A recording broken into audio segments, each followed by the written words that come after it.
आज ही मेरी शादी अमर से हुई है। शादी एक अच्छे बड़े घर में हुई है। पैसों की कोई कमी नहीं थी। मैं और मेरे पिता अपने आप को बड़े खुशकिस्मत मानते थे कि हमें ऐसा घर मिला है। सभी रिश्तेदार भी कह रहे थे कि ज्योति के तो भाग खुल गए, किस्मत वाली है। हम लोग उनके मुकाबले कुछ भी नहीं हैं। पिताजी के पुराने परिचित होने के वजह से मेरी शादी उस घर में हो गई। शादी के बाद मैं पहली बार उस घर में गई। घर में जाते ही मुझे पता चला कि वे लोग कितने बड़े हैं। घर बहुत बड़ा था। पहली बार था जब उनका घर मैंने देखा था। सब कुछ बहुत अच्छा था। सुहाग रात का समय आ गया, लेकिन उसके पहले मेरी सास और ननद मुझे अकेले में ले गई। मेरे समझ नहीं आया। मुझे लगा कुछ बात करना होगी। उनके चेहरे उतरे हुए और डरे हुए थे, जैसे कि कोई बात वो मुझसे करना चाहते हो। मैंने उन्हें पूछा, क्या हुआ, आप दोनों इतने डरे हुए क्यों हो? मेरी सास बोली, बेटा, हम तुम्हें कुछ बताना चाहते हैं, लेकिन तुम यह सुनकर हिम्मत रखना। साथ ही मेरी ननद भी बोली कि अब हम जो तुम्हें बताने वाले हैं वो बात हम तीनों के बीच में ही रखना। यह बड़ा घर है, यहाँ बात फैलते ज़्यादा समय नहीं लगता, और वो बात सबके सामने आ गई तो हमारे घर की इज्जत मिट्टी में मिल जाएगी। अब तुम इस घर की बहू हो और तुम्हें इस घर का मान रखना होगा। उनकी बातें सुनकर मैं सच में थोड़ा डर गई। मुझे समझ नहीं आ रहा था कि वे लोग क्या बोलना चाह रहे हैं। मन कहा, आप बताएं मुझे, बात क्या है? मेरी सास बोली कि बहू, मेरा बेटा मर्द नहीं है। उनकी यह बात सुनकर मेरे होश उड़ गए। उन्होंने कहा कि मैं जानती हूँ कि तुम सोच रही होंगी कि फिर हमने तुम्हें क्यों फंसाया, लेकिन हमारी भी मजबूरी है। हम यह बात ऐसे बता नहीं सकते थे, वरना सभी को पता चल जाएगी। मेरा बेटा रात में अक्सर बाथरूम में ही रहता है। पता नहीं वहाँ क्या करता। जब भी उससे पूछो तो यही कहता है कि उसका पेट खराब है। कमरे में जाने के पहले अपने पति के लिए यह बातें सुनकर मुझे समझ नहीं आ रहा था कि मैं क्या करूं। मेरी ननद कहती है कि तुम उससे बात करना, थोड़ा समय उसके साथ बिताओ, फिर उससे खुलकर बात करो। अगर कुछ हो सकता है तो हम ज़रूर करेंगे। हम तुम्हारे साथ हैं, तुम्हें अकेला नहीं छोड़ेंगे। सुहागरात वाली रात। यह सब सुनकर मैं अपने कमरे में जा रही थी। मुझे अब डर लगने लगा था। मैं कमरे में यही सब सोच रही थी कि मेरे पति अमर कमरे में आए, कमरे का दरवाज़ा बंद किया और दरवाजे से ही पेट पर हाथ लगाते हुए आए।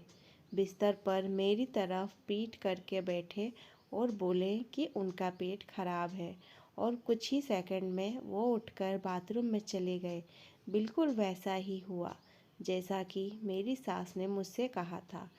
पेट खराब हो तो थोड़ी देर बाद वो बाथरूम से बाहर आ जाते, लेकिन वो करीब 1 घंटे तक बाथरूम में ही रहे। मैं बाहर चुपचाप अपने बिस्तर पर बैठी रही। उन्हें मैंने आवाज़ भी नहीं दी। बस यही सब सोचते सोचते मैं बिस्तर पर लेट गई। करीब 2 घंटे बाद वो बाथरूम से निकले। मेरा अब उनसे बात करने का मन ही नहीं हुआ था। मुझे लगा कि मेरे साथ धोखा किया गया है। वो भी चुपचाप अपने बिस्तर की साइड पर जाकर सो गए। सुबह मैं अपने आप को खुशकिस्मत मान रही थी और रात होते होते अपनी किस्मत को कोसने लगी। सुबह मैं जल्दी उठी और बाथरूम में गई। बाथरूम में जैसे ही गई मेरे होश उड़ गए, क्योंकि बाथरूम में एक नई नाइटी थी, साथ ही मेकअप का सामान। यह सब क्या था मुझे समझ नहीं आ रहा था। एक ऐसे इंसान से मेरी शादी क्यों करवा दी? सुबह मेरी सास और ननद ने मुझसे पूछा, क्या हुआ बेटी रात में? मैंने कहा, वही जो आपने बताया था। यह कहकर मैं रोने लगी। मेरी ननद ने कहा, माँ, मैं कह रही थी ऐसे किसी लड़की की ज़िंदगी खराब मत करो, लेकिन तुम सभी ने मेरी बात नहीं मानी। अब यह क्या ऐसे ही घुट घुट कर यहाँ रहेगी? मेरी सास बोली कि बेटा, तू जो भी फैसला लेगी हम तेरे साथ हैं, लेकिन तुझे यह वचन देना होगा कि यह राज तेरे मुंह से नहीं निकलेगा। अगली रात फिर वो कमरे में आए। मुझे अब उनकी तरफ देखने का भी मन नहीं हो रहा था। मैं चुपचाप अपना बिस्तर करके साइड पर सो गई, क्योंकि अब बात करने को रखा ही क्या था। उन्होंने भी अभी तक कुछ बात नहीं की। उसकी वजह भी मैं जानती थी। थोड़ी देर वो बिस्तर पर बैठे रहे और फिर उठकर वो बाथरूम में चले गए। मैं समझ गई थी कि वो क्या करने गए हैं। थोड़ी देर बाद बाथरूम से चीज़ें गिरने की आवाज़ आने लगी, कुछ टूटने की। थोड़ी देर बाद आवाज़ रुकी और इस बार वो जल्दी ही बाथरूम से बाहर आ गए, आकर बिस्तर पर सो गए। हमारे बीच कोई बात नहीं हो रही थी। मैं तो यह सोच रही थी कि मैं क्या करूं। यही सब सोचते सोचते नींद आ गई। सुबह जल्दी उठी और फिर मैं बाथरूम में गई, लेकिन इस बार बाथरूम में जब गई तो सब कुछ बिखरा हुआ था। नई नाइटी को फाड़ दिया था। मेकअप का सामान बिखरा हुआ था। बाथरूम में कचड़े में एक कागज़ पर था लिखा, जिस पर टू माई ब्यूटीफुल वाइफ। मेरे मन में अब शक आया कि यह सामान और कपड़े कहीं मेरे लिए तो इन्होंने नहीं रखे। लेकिन फिर मैंने सोचा कि मेरी सास और ननद मुझसे झूठ क्यों बोलेगी। अभी मैंने उनसे कुछ बात नहीं की। सुबह मेरी सास और ननद फिर मुझसे सहानुभूति जता रही थी।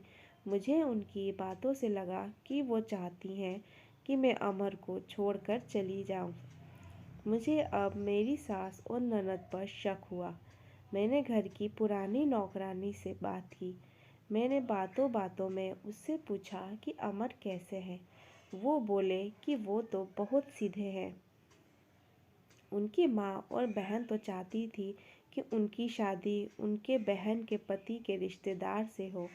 बहन और माँ तो बहुत कोशिश की, लेकिन उनके पिता नहीं माने और उनके दोस्त के परिचित यानी आप से शादी करवा दी। वो दोनों तो आपकी शादी के खिलाफ थे। कई दिनों तक घर में विवाद भी होता था, लेकिन तुम्हारे पति अमर ने कहा कि पापा जो बोले वही करते हैं। मुझे अब पता चल गया था कि मेरी सास और ननद मुझे क्यों भगाना चाहते थे। इसीलिए उन्होंने मुझसे झूठ कहा था। उन्होंने शायद अमर को कुछ कहा होगा। रात अब मैं अमर से बात करने का इंतज़ार कर रही थी। वो कमरे में आए तो उनका मुंह तो उतरा हुआ था। यह पहली बार था जब मैंने उनसे बात करने वाली थी। उनके आते ही मैंने कहा, आप मुझसे कुछ बात करना चाहते हैं? वो बोले, अब बात करने को रखा क्या है। पापा का विश्वास था कि वो घर अच्छा है, इसलिए मैंने माँ और बहन की ना सुनकर तुमसे शादी की और तुमने सच छिपाया। मैंने बोला, क्या सच? सच कि तुमसे मुझसे शादी नहीं करना चाहती थी। तुम्हारी ज़िंदगी में अभी भी कोई और है। यह बात तुमने ही तो माँ को बताई थी। घर की इज्जत और पापा के कारण मैं चुप हूँ, कुछ कदम नहीं उठा रहा। और मैंने भी देख लिया, सुहागरात ज़िंदगी में बहुत स्पेशल होती है। लेकिन मेरे बाथरूम में 2 घंटे रहने पर भी तुम्हें फ़र्क नहीं पड़ा। माँ ने सही कहा था कि तुम आवाज़ भी नहीं दोगी, बात भी नहीं करोगी। मैंने बोला, बाथरूम में रुकने को उन्होंने कहा था, और वो कपड़े और मेकअप वो मेरी बहन ने रखा था। कहा था पहली रात का गिफ्ट है तुम्हारे लिए। बाथरूम में रखा था। मैं उठकर उनके पास गई और उन्हें कहा, आपको पता है उन्होंने मुझे क्या कहा? फिर मैंने उन्हें सारी बात समझाई। कहा कि वो चाहते थे कि हम दोनों में गलतफहमी हो और हम अलग हो जाए, ताकि वो जो चाहते हैं वो पूरा हो जाए। उन्हें गुस्सा आया, लेकिन मैंने कहा नहीं, अब हम इस बात को यहीं ख़त्म करेंगे और किसी को कुछ नहीं कहेंगे। उस रात मेरी सारी परेशानी और गलतफहमी दूर हो गई। वो थी मेरी सही मायने में सुहागरात। अगली सुबह मेरी सास और ननद ने मुझसे पूछा कि मेरा क्या फ़ैसला है, मैं क्या करने वाली हूँ। मैंने कहा कि मैं आप दोनों को माफ़ करके एक नई शुरुआत करना चाहती हूँ। आपको मुझसे कोई शिकायत नहीं होगी। मैं एक बहुत अच्छी बहू बनकर दिखाऊंगी। मेरे चेहरे पर मुस्कान देखकर उनके चेहरे उतर गए। ननद तो उसी दिन अपने घर चली गई।